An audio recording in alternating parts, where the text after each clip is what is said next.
Hello, my name is Pierce Hill. This video is for my motor control development learning class.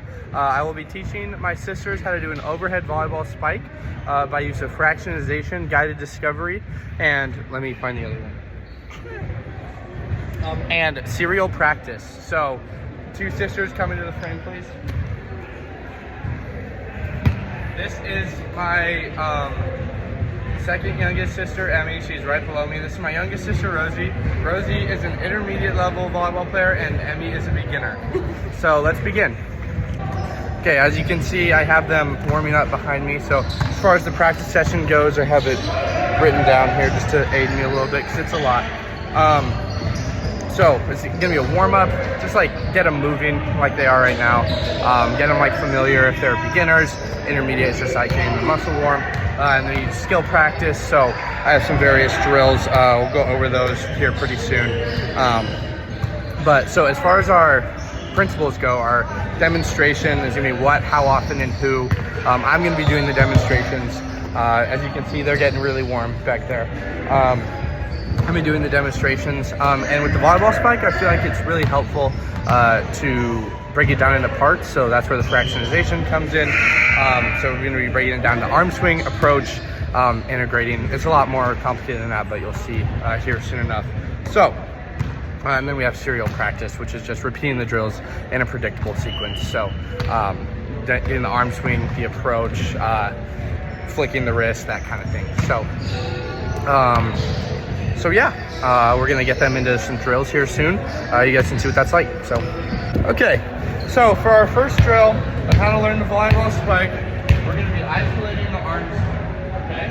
So what you do, have you guys watch, you're going to stand still, and you point aiming right below the wall, so right on the floor, so the ball returns to you. So I want you to throw it up, hit it, boom, ball returns right to you.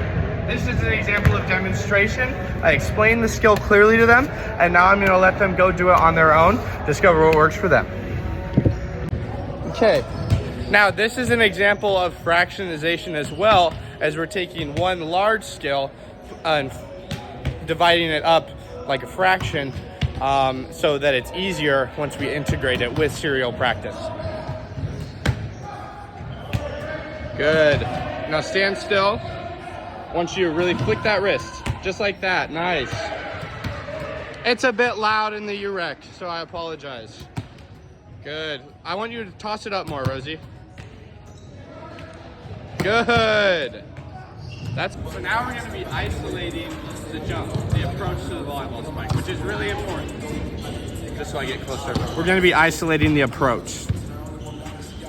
So, the simple jump, it's if you're right-handed, you go right, left, you point, and you jump up. Okay, so I'm gonna do it real slow again. Right, left, low, jump. Okay? Like that? Okay. No.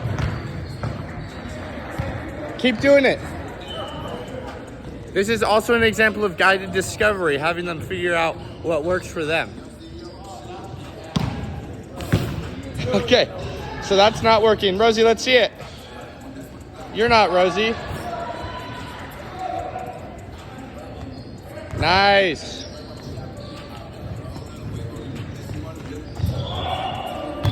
That's better. Good.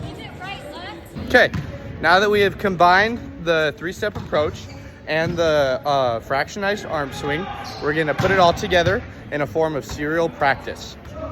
This is them using guided discovery.